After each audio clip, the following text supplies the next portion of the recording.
Hello, greetings. Welcome back to Black Bear News, where everything is connected. What's going on? Good to see you. Thanks for being here. Live on Rockfin, Rumble, and on YouTube.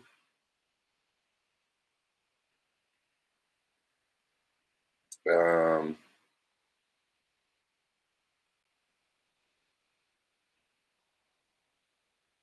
that's a lot to check out right off the bat, Denver, but thanks for the link.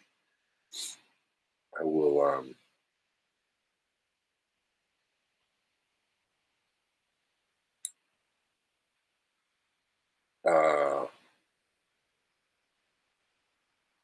what? Biologists from Yale were able to rewrite the genetic code of an organism. Whoa.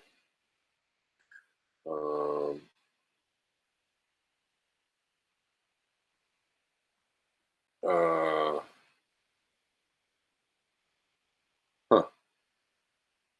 Oh, and they're saying all of this is going to benefit society and human health.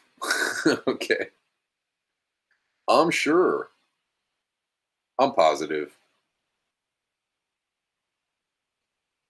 it's going to benefit human health and society.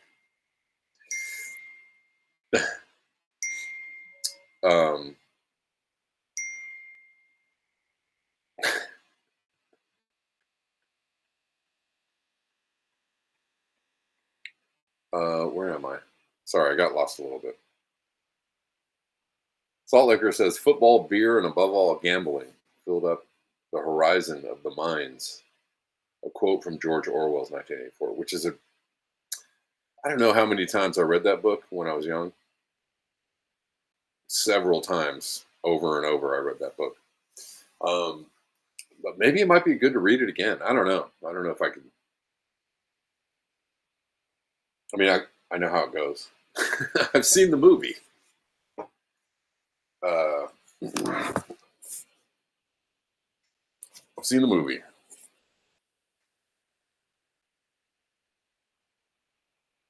Caleb says, "Am I going to rebuild my house?" Well, I didn't own the house that I lived in, but it's going to be rebuilt. So, and I am the person, I guess the point person here. The owner of the house is far away, so I'm the only person in the area.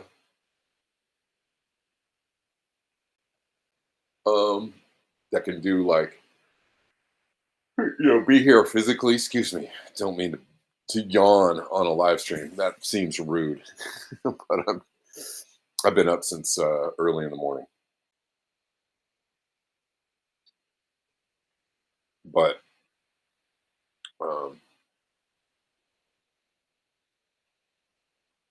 it's worth it.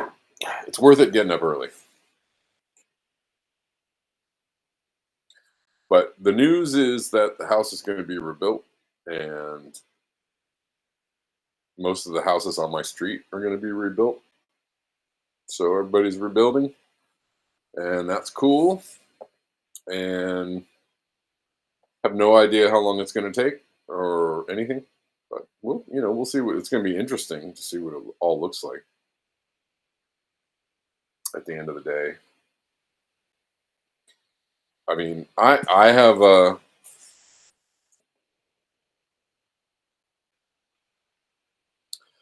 just kind of submitted myself to whatever the universe has planned for me for the next couple of years. I have no idea.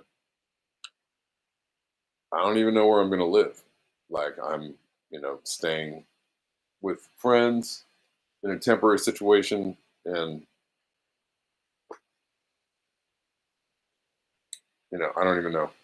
So, like my my assumption is that I'm going to have to find a permanent temporary place to stay until you know and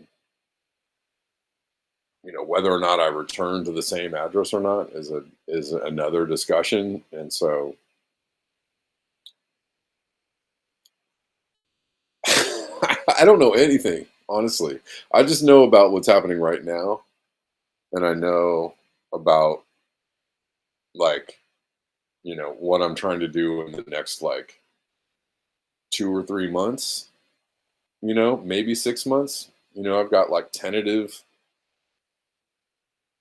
maybe in the next 6 months something will look like this, but I have no idea. I have no idea. And, I'm not really gonna get too, wrapped up in, like, expecting anything to go a certain way, because everything is so fluid, and I kinda hate using that word fluid. Sounds like a very very, I don't know what you wanna call it. Fluid sounds like something a corporate news person might say, or a political, some political spokesperson might say. "The situation is fluid."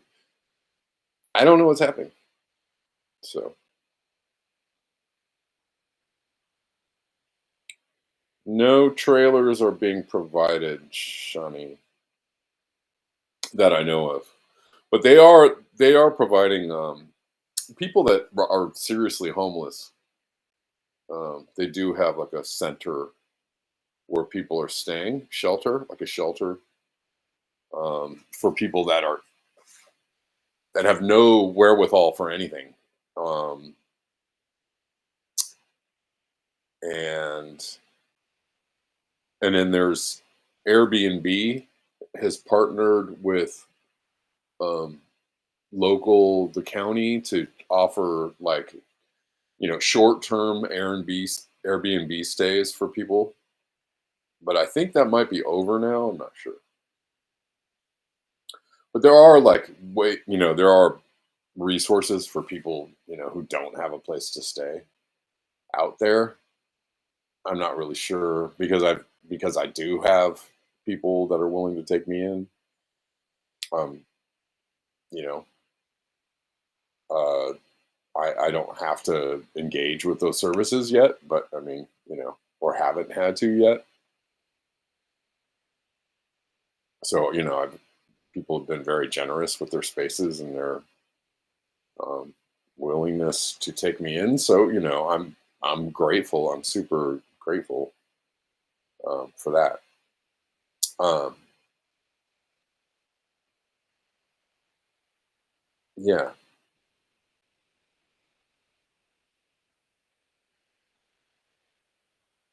Okay. Um, anyways, man, so much to cover.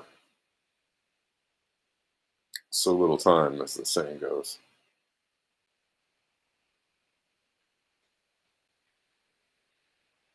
All right. Well, let's start at the beginning.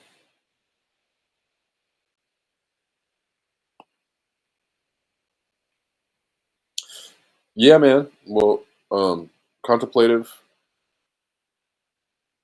Thank you. I will let you know for sure. For sure. For sure.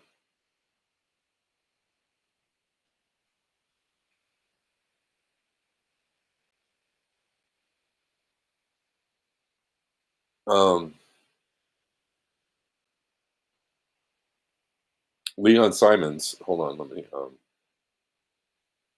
I know the light is kind of weird. Sorry, because the light is coming from behind me, and it's playing games with the camera. So I'm going to keep fading in and out of focus. Sorry. I don't really know what to do about. I mean, I could turn around. I guess I could turn around.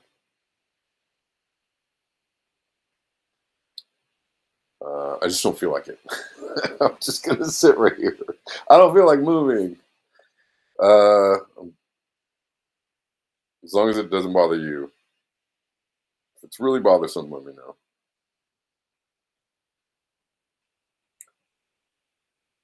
Can you all see this? No.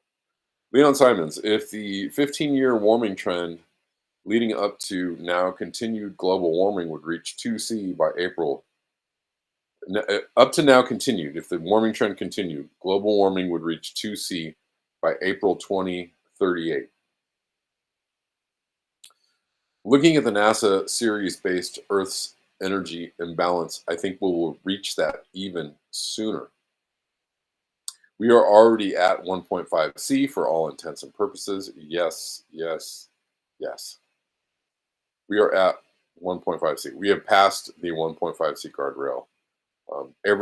Any scientist who is worthy of listening to, anybody who's trying to tell you the truth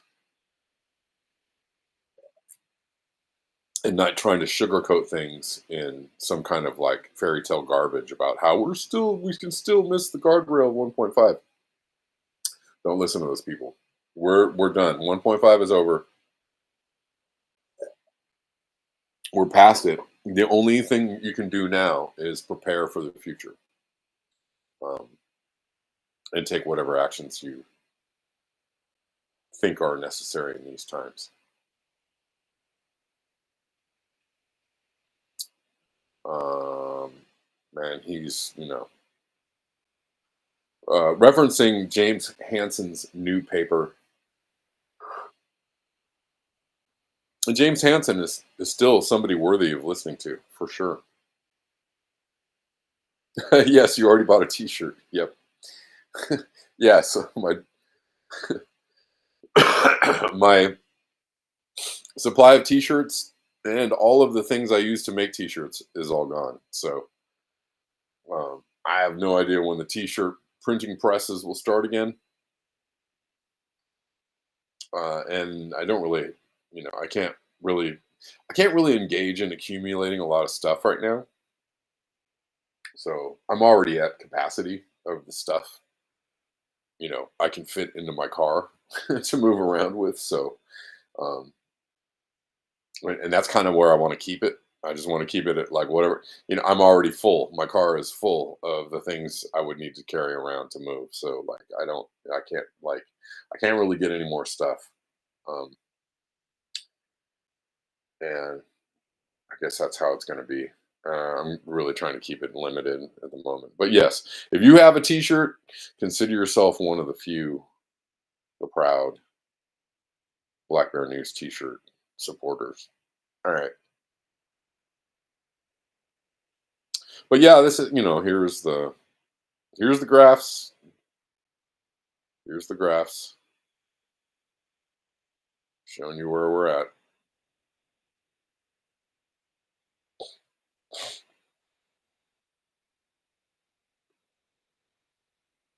and it's moving in one direction. Um, yeah, yeah, yeah. Everybody's safe. Thanks, Ringtail Fox. Yeah, everybody's safe. Nobody,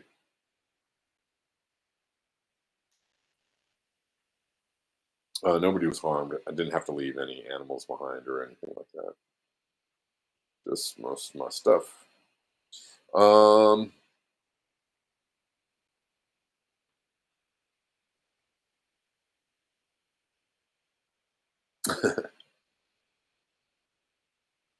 All right. So you're also in the same vein of news.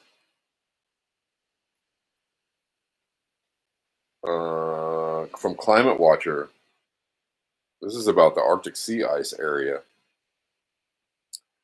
And it is summer in the South Pole. Is this really happening? Shocking, but it shouldn't be too surprising. After 2023, 24, and January 2025, this is sea ice area.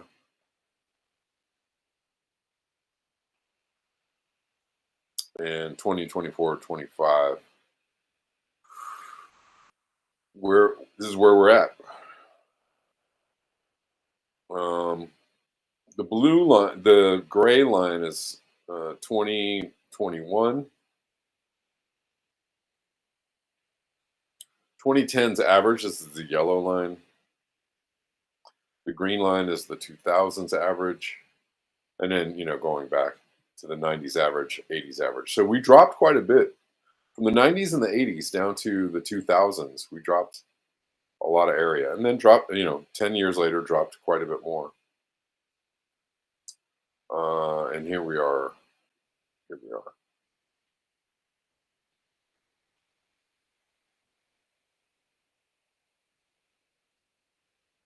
It looked like 2023 and 24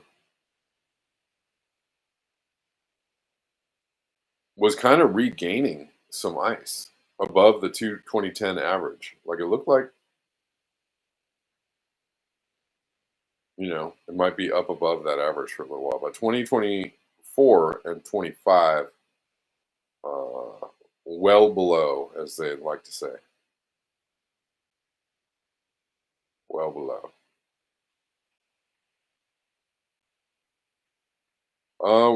Some breaking news kind of stuff happening. Yet another train in Pennsylvania has jumped the tracks or just caught fire. Maybe it didn't jump the tracks. Is it SEPTA train, which is like a passenger, like a commuter train? SEPTA. I guess it didn't jump the tracks. I guess it just caught fire. All passengers were safely evacuated. No injuries were reported. The cause of the fire remains under investigation. So that's weird.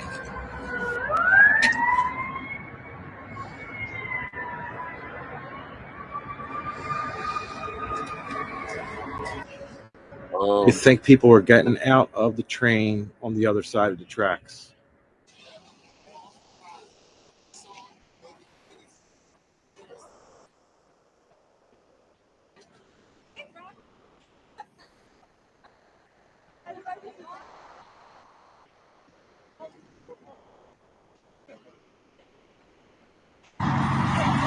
Bearings, bearing, maybe.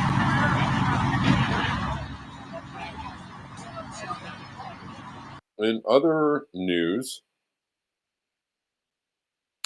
this is weird and interesting, and I don't. It's in the Express, which is, I don't know, the Express, the newspaper. It's a little bit um, tabloidish, somewhat. They do dabble in the sensational, but we'll look at this. Mysterious virus has emerged in Alabama, stirring unease among health experts. Its origins and potential impact remain shrouded in uncertainty. What could it be? Um,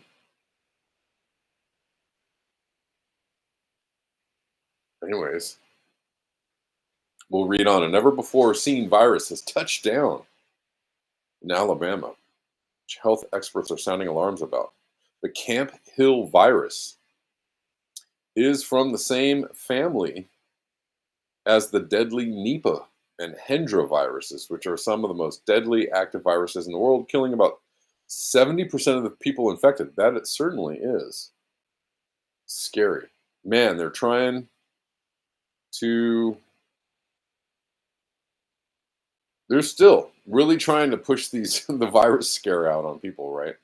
It's like every couple of weeks, the bird flu is about to jump into humans. Oh, the first human case of the bird flu. Oh, monkeypox is back. Oh, COVID is super active still, and it's they're constantly just pushing these things out. So, is this real, or is it real? Is it really real, or is it just something that sounds super scary?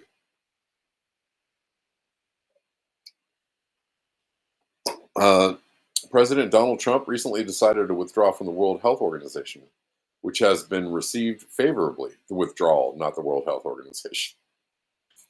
However, this could lead to inappropriate information sharing regarding the Camp Hill virus. Well, okay, maybe, maybe, or maybe this story is, yet another USAID / CIA driven. Man, if only Donald Trump didn't pull out of the World Health Organization, we could respond to this really serious problem effectively. But no, he's crazy. I don't know. Who knows? Uh, Australian researchers found Australian researchers. Isn't that in Alabama? It's not in Alabama. What's going on? Australian researchers found the virus in shrews, a mole-like animal in Tallapoosa County, Alabama. Okay.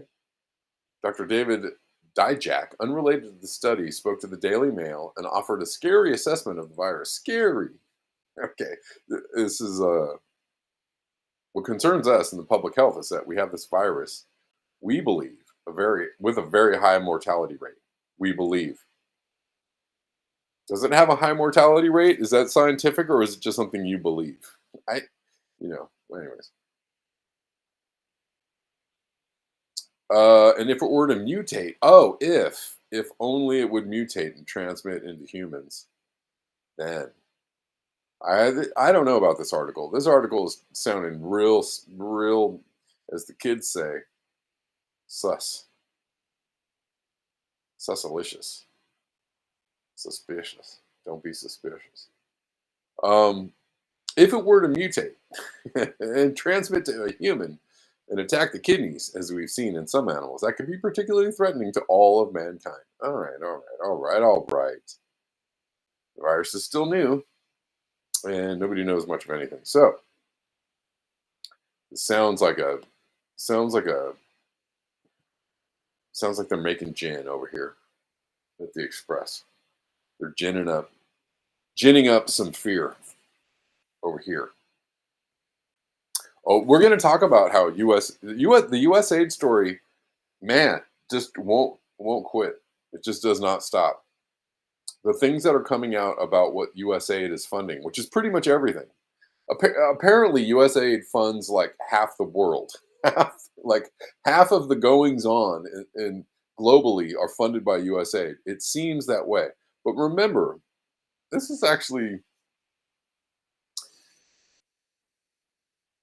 is confirming my statements and suspicions that everything is a money laundering operation. And, yes, funding a bunch of weird stuff all around the world, maybe not money laundering, but, money that is supposed to be like going to humanitarian support and, funding good things around the world. See, it turns out it's funding a lot of really terrible things around the world. So that's not necessarily money laundering, but fraud. It would be fraud. Anyways, everything is a money laundering operation, and I've already, put that out there.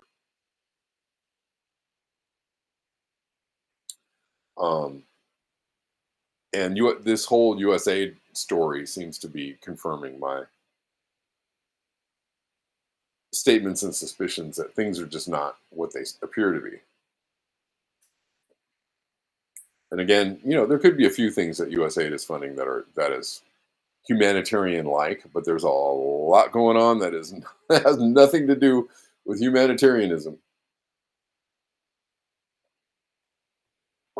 We're going to get into it. Have I noticed less lines in the sky? You know what? I forgot. I forgot um,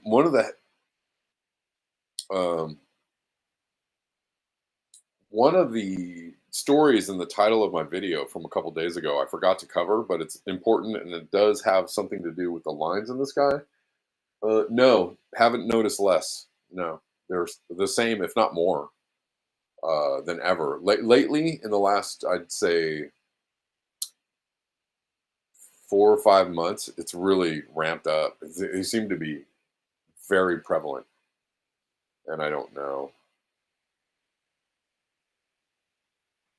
I don't know. Let's keep going because, man, I have a lot to cover.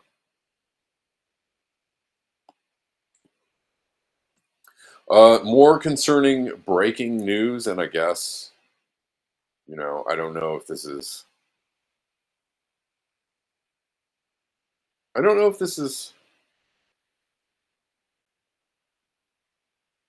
Well, so this is from the Bullion Brief, and we're not talking about soup. Um, Reposting this. This is TF Metals report. Reposting this because Ronan knows his stuff, and this information is very important. So what he's saying, this is what he's saying.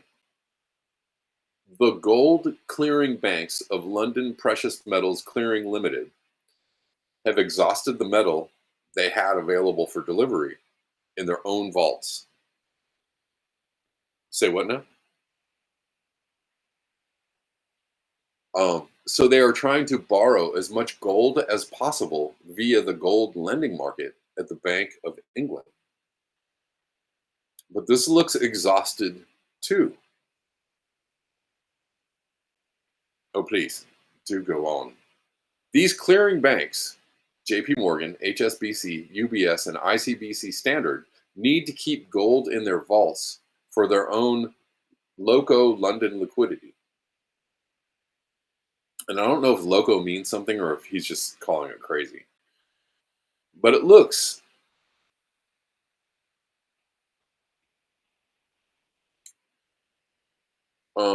like they don't have any more gold to do this. Counterparty risk has therefore risen between all of the LBMA bullion banks, which trade unallocated gold credit between each other. The clearers, the market makers, and all the other LBMA bullion banks and brokers and traders. About 50 plus entities. Basically, they trade paper claims on gold or the electronic equivalent.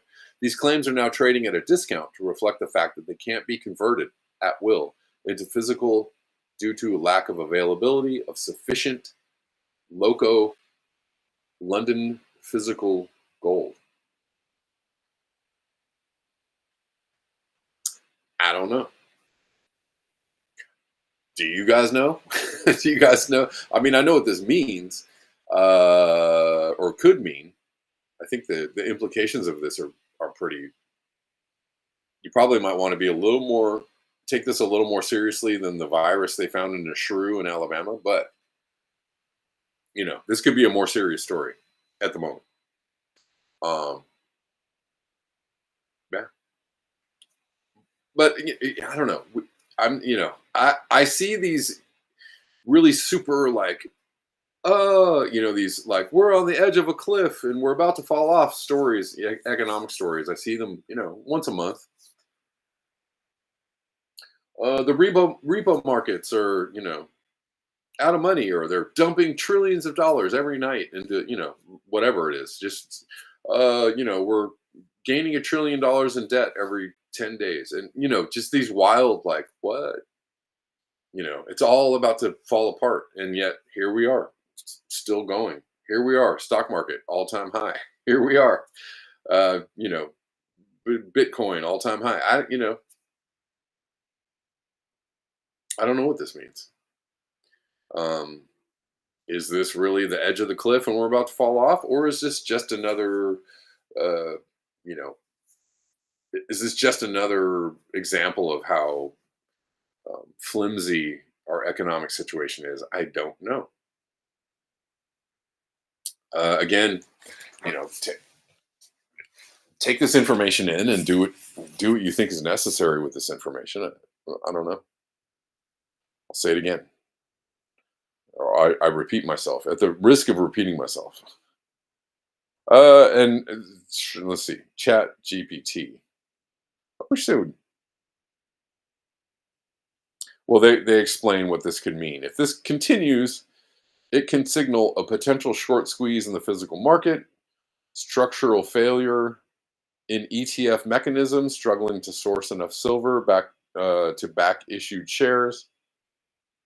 I mean, they're talking about gold, not silver, are they?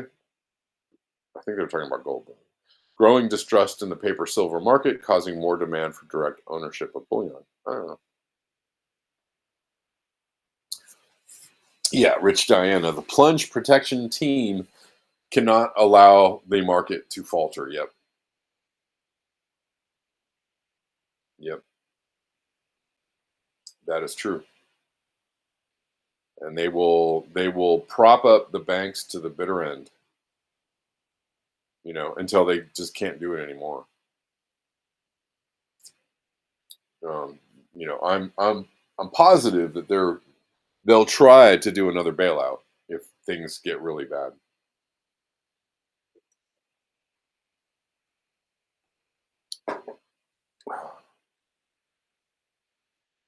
Let's continue. Oh, man, you guys ready for a rant like no other rant? Well, get ready. You better get ready. Do y'all remember the video of the teenage boy with the IV still attached to his arm, burning to death in a hospital bed because American missiles were dropped on his head? How does a strip of land become uninhabitable? Does it happen overnight? I am crashing the fuck out. Like, at this point, I'm ready to swing. Because what the fuck do you mean now it's an ethnic cleansing? What the fuck do you mean now it's a genocide?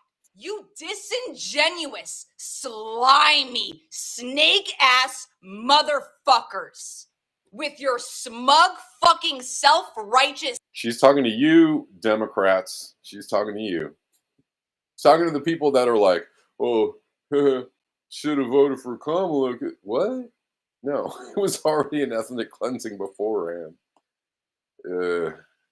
This bullshit. You are the same rancid, toxic waste that the Republicans fucking are. You are two hands on the same rotten fucking body. If you are against ethnic cleansing and genocide, you should be against it 100% of the fucking time. You little red team, blue team, useless fucking morons make everything impossible.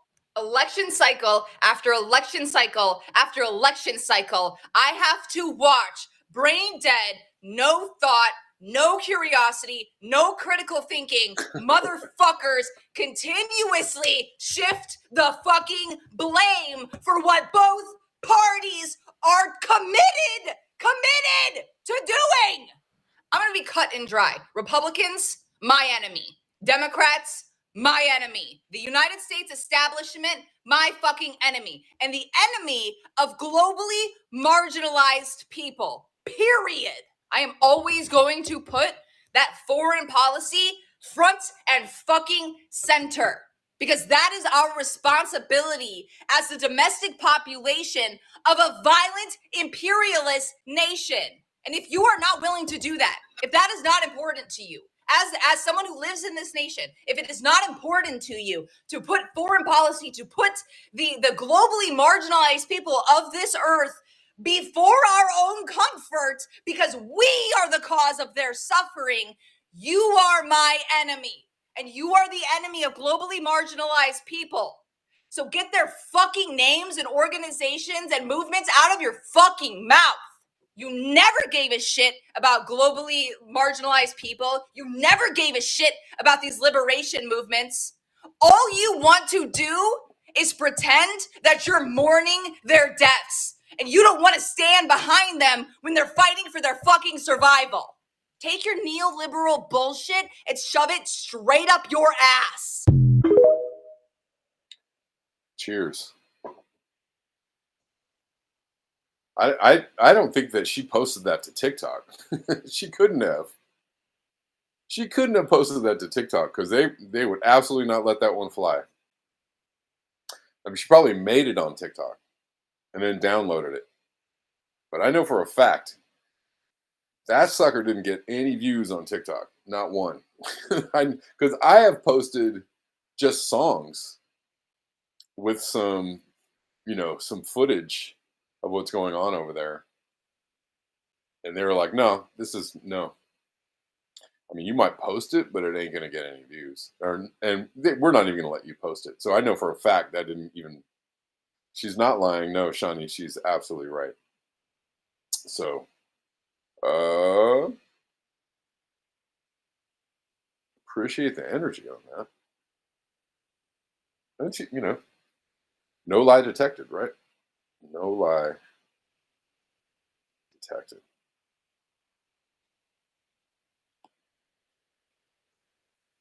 But the big problem, and I'm actually saying this a bit to myself right now. It is going to be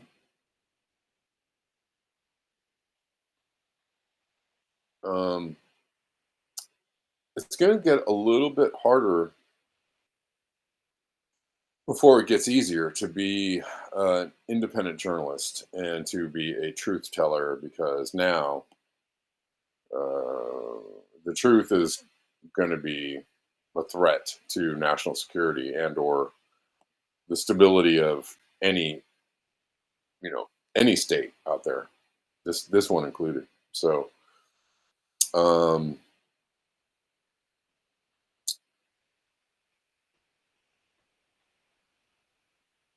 yeah, so they're really gonna make it more difficult for people to do this kind of work, and they're yeah, so, and it's got me considering what I'm doing. It does. It actually has me considering I don't know what, trying to find new avenues and or different ways to talk about this stuff, because it could get a little bit frightening if if the all-seeing AI surveillance eye operating out of a particular point in the Middle East has its say about what people can say pretty much everywhere. But listen, this is what's happening to Richard Medhurst. You guys know who he is.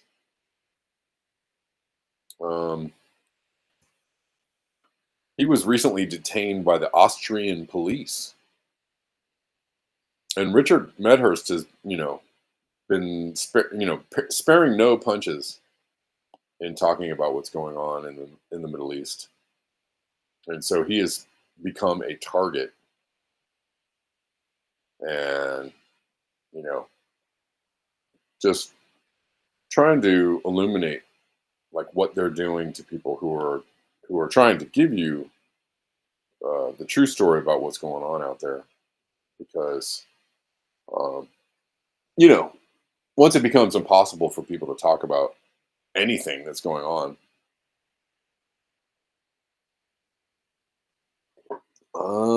then it's exponentially harder to get out of this trap, isn't it? I mean, the trap is almost closed. Anyways. So Max Blumenthal retweets this. Less than 2 weeks after the Zurich police arrested Ali Abu Nima, for planning to give a lecture on Gaza, Austrian state security escalate repression of Palestine solidarity by raiding and arresting journalist Richard Medhurst. Who or what are they really protecting? So let's listen to this. It's 5 minutes. He says, he's explaining what they did, and we'll watch this. My name is Richard Medhurst. I'm an internationally accredited journalist from the UK.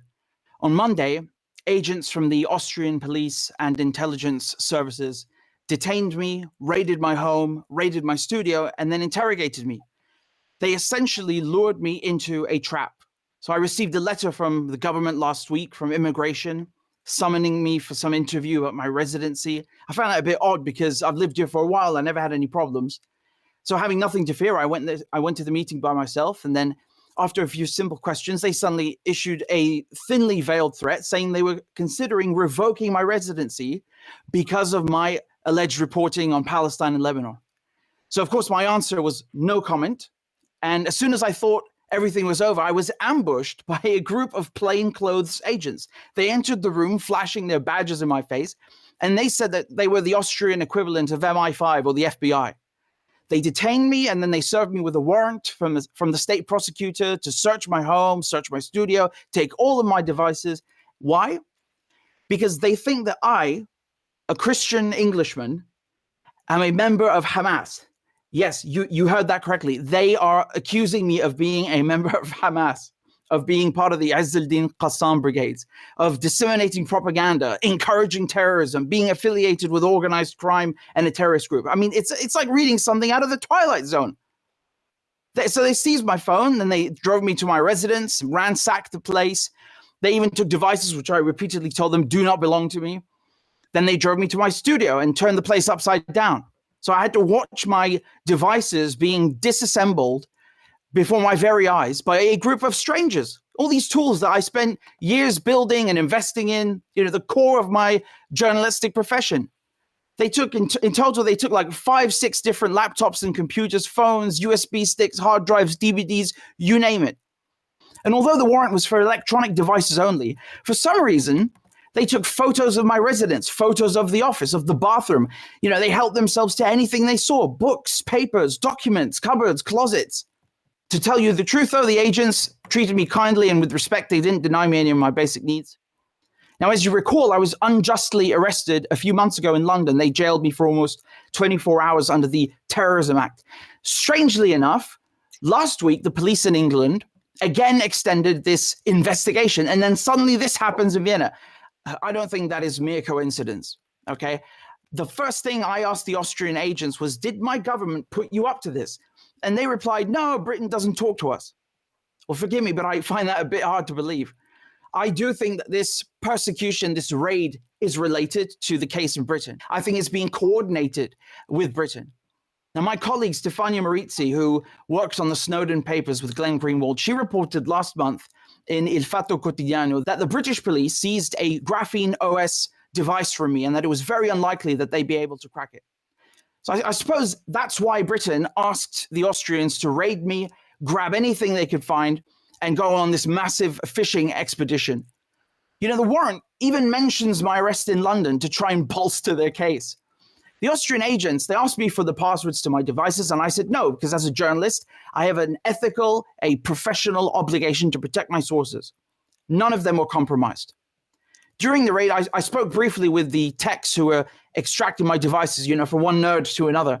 And they told me that if they can't crack the devices, they send them outside sometimes to other countries, to other law enforcement agencies, and ask them for help. So that further indicated to me that this could very well be related to what's happening in the UK against me. Now, all these devices are work devices. They're my journalistic tools. I have been left with literally nothing. I mean, just to film this was a struggle, okay? Believe me. no phone, no computer, no SD cards, nothing. They cut me off from my work, from my contacts, from my family, from my friends. And the next day they drop by and give me a list of all the things they seized. It was 19 pages long. As a matter of fact, I've spent the last months writing a book on cybersecurity, as I'm unable to report and work normally under these circumstances. And they even confiscated my book, the book that I've been working on for 2 years now. I just riffled through the manuscripts and the notes like it was nothing. So after watching all of my gear being dismantled, I was then ordered under this warrant to participate in an interrogation. So these agents, they took me down with them to the station, and I said 2 words, no comment. And that was it. Then they fingerprinted me, they palm printed me, they took my... Okay, I'll stop it there just for the sake of time. But that's frightening. And, it'd be, Ryan Christian is being harassed by several entities with like lawsuits, and there are a lot of independent journalists, even in the U.S., who are facing pressure to stop doing what they're doing.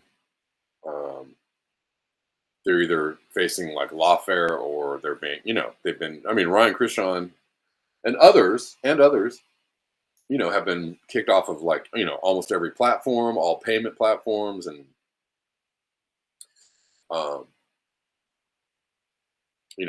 they've made it extremely difficult for them to do what they do and get their message out. So I don't know. This is just, if you're doing this kind of stuff, expect this to get worse, I think. And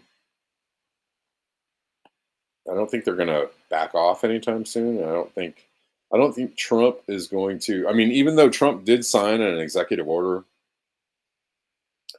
about, stopping the government from protecting. I guess this order was supposed to protect some kind of free speech, semblance of free speech, and B, to stop the government from harassing people. But we'll see. We'll see if that actually happens.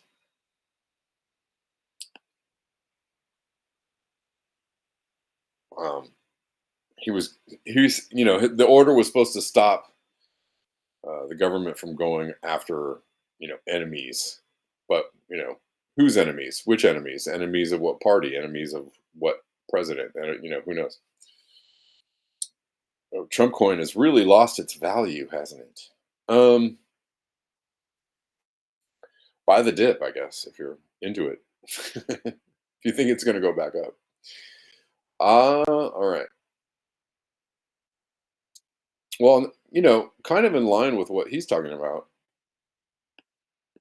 and on the heels of this, UK orders Apple to let it spy on users' encrypted accounts. Users' encrypted accounts. So if you, and this is, this is also scary, because I don't, the UK is saying they want this, but like, we're talking about things that are stored like in the cloud, or devices that are connected to an internet that is a global thing. So like, how easy would it be? It could, they're saying this is, what they're doing in the UK, but how easy would it be to extend that ability to access encrypted information outside of the borders of the UK? In my mind, super easy, right? Like easy as pie. Pie can be kind of easy, right? Easy on the taste buds. UK orders Apple to let it spy on users' encrypted accounts. Security officials in the UK, blah, blah, blah, have demanded, blah, blah, blah, that Apple create a backdoor allowing them to retrieve all of the content any Apple user worldwide has uploaded to the cloud.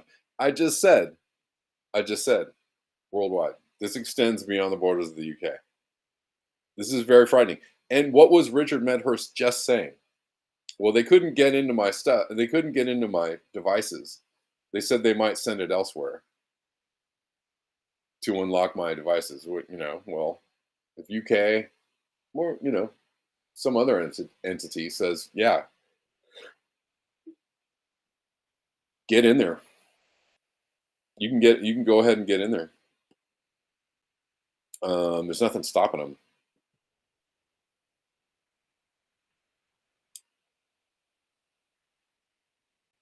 Anyways, they can retrieve all the content any Apple user worldwide has uploaded to the cloud. People familiar with this matter told the Washington Post. The British government's undisclosed order issued last month requires blanket capability to view fully encrypted material, not merely assistance in cracking a specific account, and has no known precedent in major democracies. Its application would mark a significant defeat for tech companies in their decades-long battle to avoid being wielded as government tools against their users, the people said. The people said. Speaking under the condition of anonymity to discuss legally and politically sensitive issues, rather than break the security promises it made to its users everywhere, Apple is likely to stop offering encrypted storage in the UK, the people said. The people said. Yet the concession would not fulfill the UK demand for backdoor access to the service in other countries, including the United States. There you go. The Office for the Home Security has served Apple with a document called a Technical Capability Notice, ordering it to provide access under the sweeping UK Investigatory Powers Act of 2016, which authorizes law enforcement to compel assistance from companies when needed to collect evidence, etc. All right, well, there's that.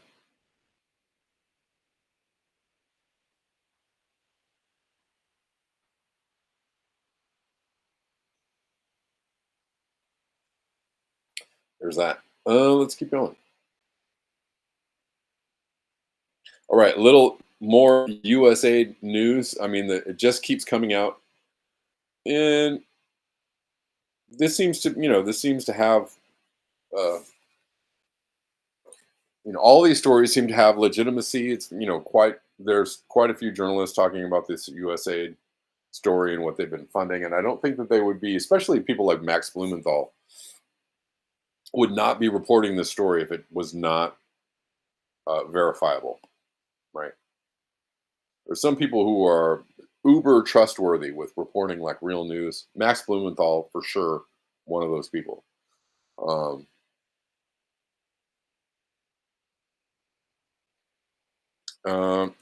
Also Ben Norton. I don't think Ben Norton is running around giving out the fake stories, but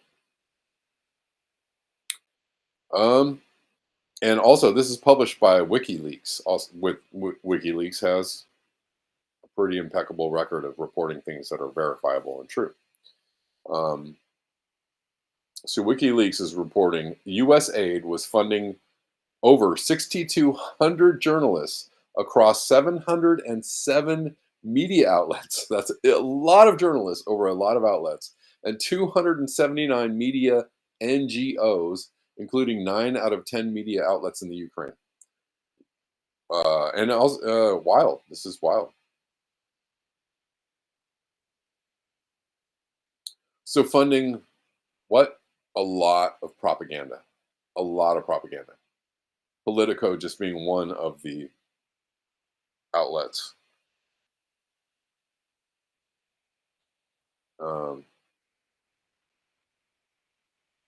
I love that YouTube is letting me know that only 19 people are watching. I know there's way more than that watching. You guys, thanks for watching. Thanks for being here.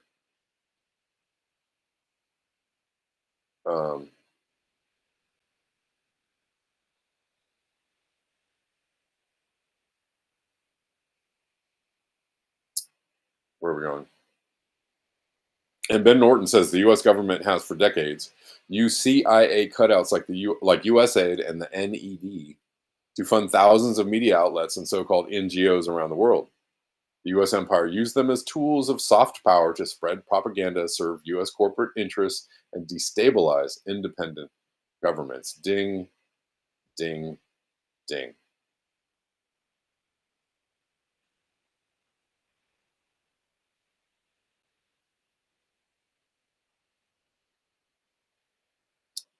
Anyways, some people have known this all along. Some people are like, oh my God, really? Is this true?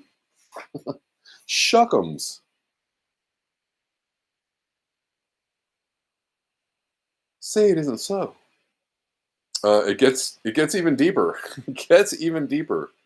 Well, this is more on the same. We're gonna. Yes, we're going a little bit late today. It's a Friday. Why not? I'm gonna be off for a couple days. 6,000 journalists and 700 newsrooms received U.S. aid money. 6,000 journalists and 700 newsrooms. It's a wonder all of them parrot the same news, and you guys have seen this. Hi, I'm Fox San Antonio's Jessica Headley. And I'm Ryan Wolf. Our greatest responsibility is to serve our Treasure Valley communities, the El Paso, Las Cruces communities, Eastern Iowa communities, Mid-Michigan communities. We are extremely proud of the quality, balanced journalism that CBS 4 News produces. But we are concerned about troubling irresponsible, one-sided news stories plaguing our country. The sharing of biased and false news has become all too common on social media. More alarming, some media outlets publish these same fake stories without checking facts first. The sharing of biased and false news has become all too common on social media. More alarming, some media outlets publish these things simply aren't true without checking facts first. Unfortunately, some members of the media use their platforms to push their own personal bias. All right, you guys have all seen these videos, which everybody, every station, every newsroom is parroting the same lines, saying the same things. As if it's been scripted by, some news overlord, right? And so, I'd say that's a fairly decent correlation to draw. They're all being funded by the U.S. CIA, CIAD, right, or whatever, AID, CIAID. That's what I was trying to say. They're all being funded by the same entity that they would follow in lockstep in putting out the information in a very, well, coincidentally, similar fashion. Oh, I know what Operation Mockingbird is about, for sure. Yep. Yeah, that came out in the 70s that the CIA was funding, or part of, they had plants in every newsroom, kind of guiding the narrative, right? It came out in public during the church committee hearings. But that wasn't, that didn't end the operation. It just drove it into the U.S. aid, right? They just transferred the entity that was doing the funding and the narrative shaping, right?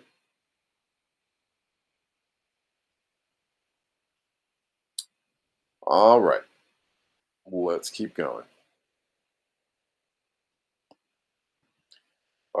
There's been a few details about how USAID is funding free education and even healthcare for people in Israel, but somehow when we talk about it in the United States, it's who's going to pay for it, and we couldn't possibly. That is just insane, and it's that an insane level of communism and socialism. We just couldn't possibly support something like that, funding people's education and healthcare. Because again, who's going to pay for it? Well, apparently the USAID could pay for it. but they're sending it to Israel instead. USAID funneled hundreds of millions to universities in Tel Aviv, while American students drown in debt just to get an education.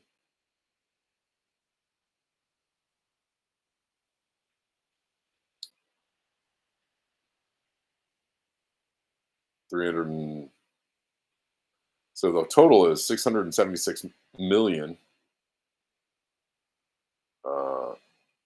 towards several entities in Israel. There you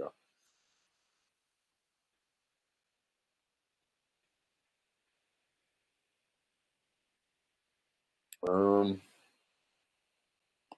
And here's something from Ian Carroll on USAID. The level of USAID. With a breakdown, Ian says roughly 93% of USAID funding is estimated to be fraud. Fraud, money laundering, whatever you want to call it. Hillary Clinton, Bill Clinton, and their friends appear to be the top money laundering recipients. Pharmaceutical products, AIDS drugs.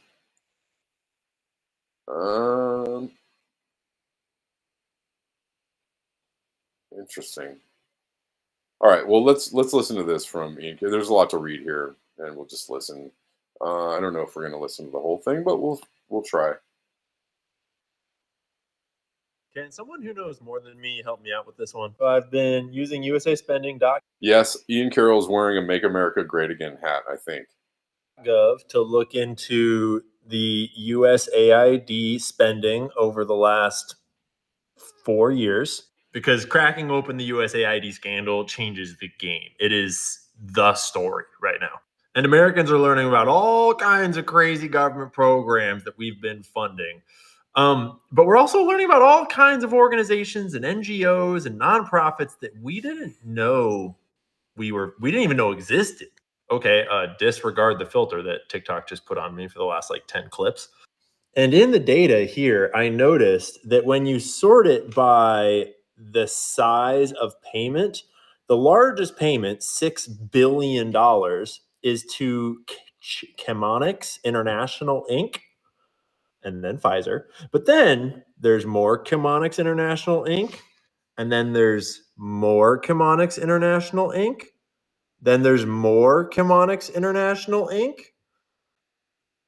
then there's more Chemonics International Inc. and more Chemonics International Inc. And I'm hoping that some of you already know about Chemonics and can give us some leads and get the ball rolling of what the hell this is. When you dig into the sub awards that they're giving out, it's basically all just transporting pharmaceutical products all around the world to all sorts of developing nations. Looks like it's mostly AIDS drugs, which is an insane amount of money. Side note, can anyone describe to me why the AIDS epidemic is such a problem in Africa? Like, are they all doing heroin? Are they all having butt sex? Why is AIDS everywhere in Africa? Is it just from poor sanitation? Or is it possible that we're not being told the whole story about the AIDS epidemic? Because what? But anyways, Chemonics International has earned $1.8 billion just in the last 12 months. But in all fiscal years, it looks like $17.3 billion.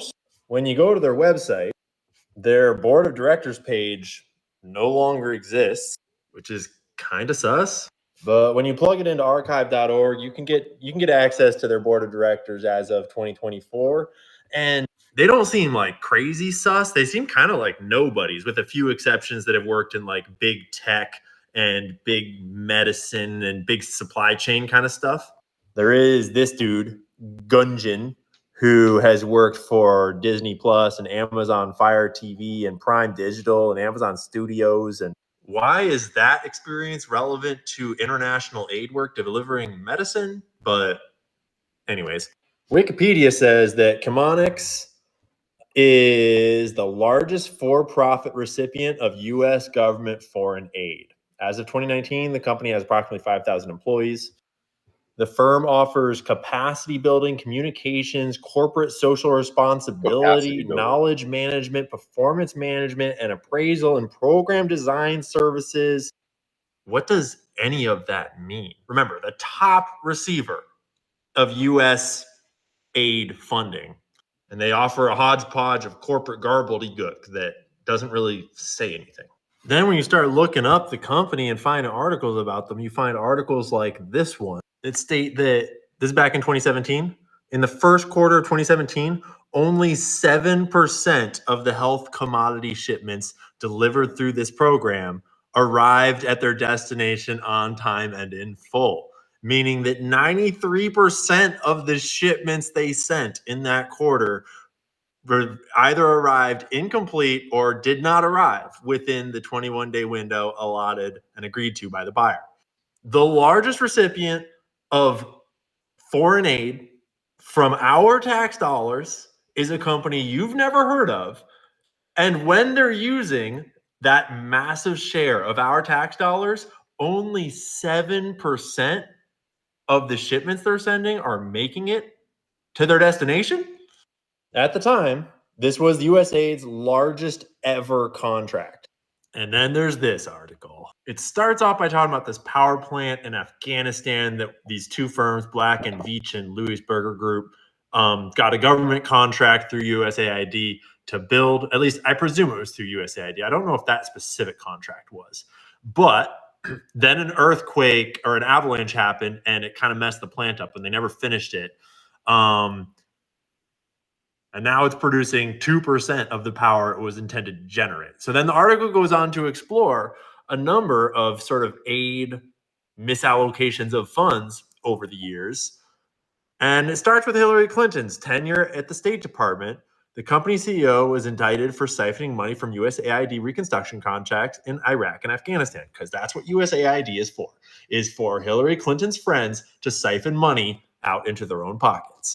Louis Berger, the firm that built that messed up power plant, they're represented by John Podesta and his lobbying group. Wow. You might know our boy John from his appearance in scandals like Pizzagate. But then it goes on to talk about how Podesta was tasked to come up with these sustainable development goals for this Council of International Development Companies. And one of those companies is Chemonics. Chemonics is the one we started on, the one that's the largest recipient of USAID money there is. Interesting. And they thrived during Clinton's tenure, nabbing more contracts during the Haiti reconstruction effort than any other company. Funny, Cheryl Mills, Clinton's then chief of staff, was the point person, Politico reported. So USAID propaganda outlet reporting on USAID grifters about USAID programs that aren't, none of it is doing what we're told it was doing. If you don't know about Laura Silsby and the Haitian children trafficking scandal that erupted, that the Clintons and Okay, anyways, we're going to stop there just for in the interest of time, because there's something else I want to cover that it's the end of the show, and I said I missed covering it yesterday or the other day. Let's listen to this. This is interesting. I'm going to just skip to this and just because, I don't have to skip to it. It's the next in line. Apparently, while all that stuff is going on, the USAID stuff, I had a question about, in the early part of the show, about the lines in the skies. This is apparently a conversation between a woman who has been looking into chemtrail or contrail activities near her house. She's in California. And this is a conversation, a taped conversation. So I cannot verify this. I don't know that this is, we're taking it sounds like a real conversation. That's all I'm going to say. We're taking it at face value. I can't confirm this, but it is very, very interesting. This is a woman confronting, or I think she's serving papers on these people that she's confronting. This is titled "Woman Confronts Chemtrail Pilots." And this is an interesting conversation if real. Okay. Hi. Yes. Great. Thank you. Good to see you. I'm here. You're Tim, right? No. Oh, no. No. I don't know a Tim. Jody? No, don't know. Well, I know a Jody. Okay. Yeah. Jody Fisher? No, yeah, I know Jody Fisher. You do? Okay, good. Yeah. And who are you? I'm one of the other captains. Oh, okay. Yeah. Okay, great. So you can come on outside. Or not. Or just whatever. Are you free now? No, I gotta reflare. Okay, so I have paperwork for you that I want to give to you. So hang tight, I'll go get it. But then we've been trying to reach Jody and you for a long time. Okay. And we are tired of you dumping heavy metals all over our county. Okay. Well, I'm not the one to talk to about that. No, but you are. But you're the one that's doing it. So I've been taking rain samples. I have over 20 samples. And every time you fly, we get high amounts of aluminum, barium, strontium, titanium, magnesium. So I want to know, are you aware of what you're doing? I know you think it's like to increase water supply for Turlock and Modesto, but it's not really happening. Yeah, you can talk to them. I've tried. I've called them, and they're not calling me back. So we're now getting really involved, and now we're going to bring something legal against your company.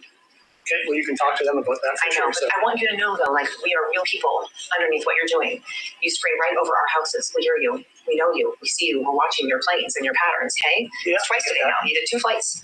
2 3-hour flights. It's public knowledge, yeah. It's not really, though. That's the problem. So you have not properly notified our board of supervisors about this. Hi, are you the other pilot? Yes. Hi, what's your name? Khaled. Khaled? Yes. Yeah. Okay, hi. It's not our. We have people at home base that you can talk to about that stuff. But they have not called back. So now we're getting to the point where we're getting our supervisors involved. So the supervisors of our county needs to be notified. They've not been notified. You've been doing this for 30 years. I know it's a long time. You guys are like, it's cool, it's easy. We're talking about all of the metals and the flares that you're using. So aluminum and zinc propel the silver iodide. You're spraying right over us all the time. And our plant life is suffering. They are now selling aluminum genetically modified seeds to grow food because our soil is so contaminated. Okay, so what you're spraying is not good for the environment. And it's not. That's actually true. They do have genetically modified seeds that are resistant to the amount of aluminum. For the people, because there's an early onset dementia, there's Alzheimer's, things are starting to happen to people's health.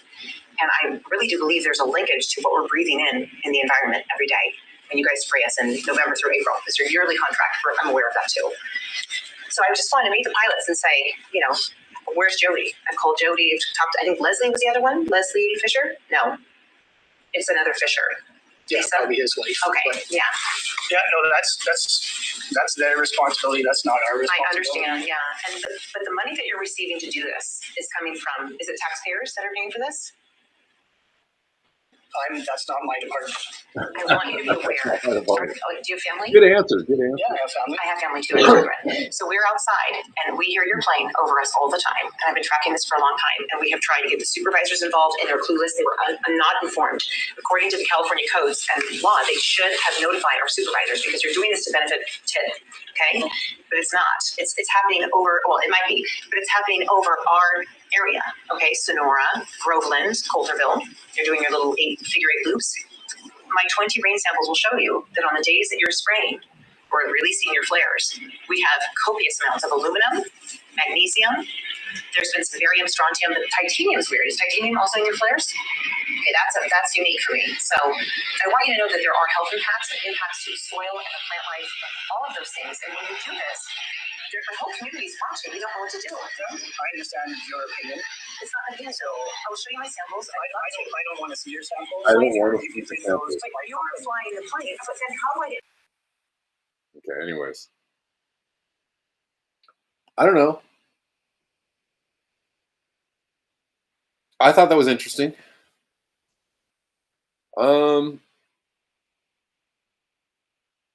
This is also interesting here. Jody Fisher promoted to, she's naming somebody named Fisher in that.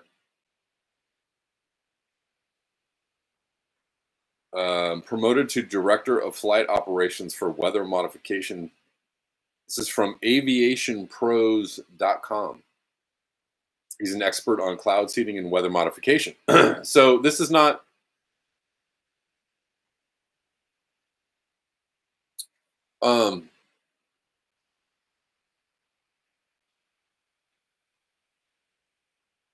This is 2017, and this is not like... This is like a company, this is like a industry website. This is not a conspiracy theorist website. This is like an industry website acknowledging that this person is being promoted to Director of Flight Operations for Weather Modification International, WMI. He's been part of WMI for 17 years. Meanwhile, most recently holding the position of chief pilot. Anyways, that's very interesting.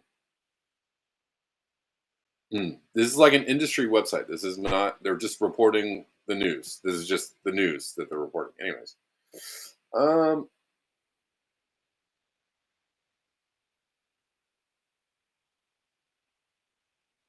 Fisher is an aviation professional with over 17 years of pilot experience in special missions, including cloud seeding, atmospheric research, aircraft operations. He has served as a pilot in command for several operational and research projects, both domestically and, I mean, I don't, you know, there have been people on this channel who have been like, oh, dude, no way. Let me just, let me work overtime, double time, triple time to explain away the things that you're actually, experiencing in real life, in the real world, Oh, there's, they're trying to give me some, maybe it's this, maybe it's that, maybe, but like, no. Dude, this is a,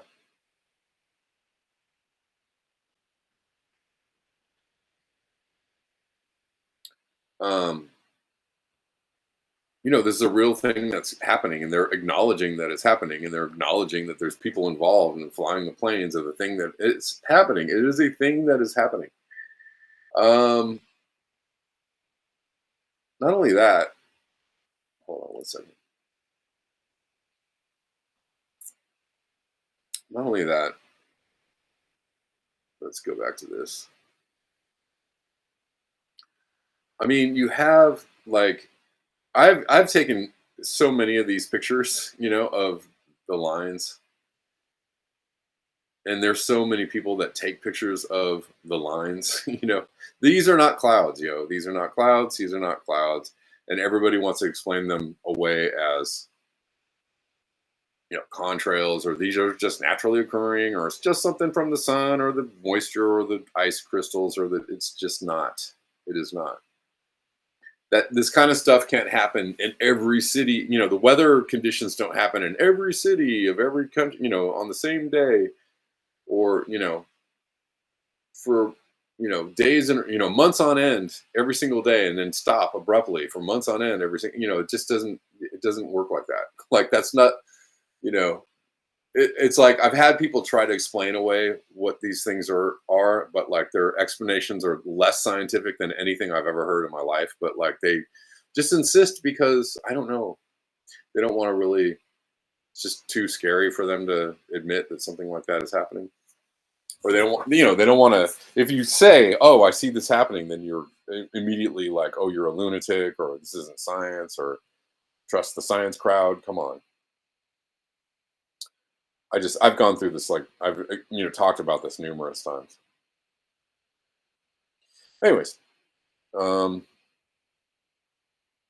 just thought that was an interesting conversation. Food for thought. That's all I got to tell you. I'm not going to go any further into this.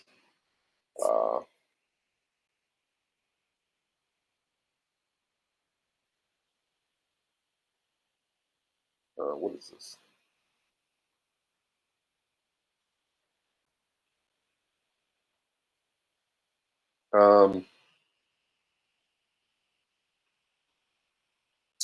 Okay.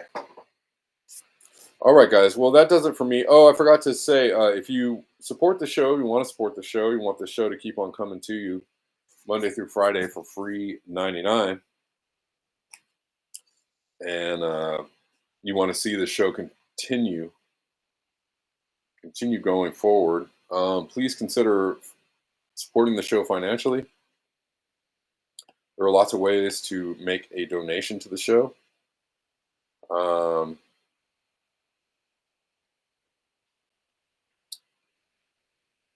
All the links to the ways you can make a donation are in the description box of any channel that you're watching on.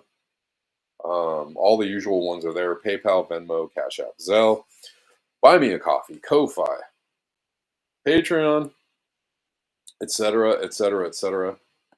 There are lots and lots of ways to support the show financially. Many of you support the show already, have in the past, and continue to do so in currently, and I thank you. You know who you are, and I appreciate you. All right, guys. Hope you felt like that was informative. I will see you all on Monday. Will I see you on Monday? Yeah. See you on Monday. See you on Monday. Enjoy your weekend. And I appreciate you all being here. And see you on Monday at 12 p.m. Pacific. And until next time, peace.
Thank you.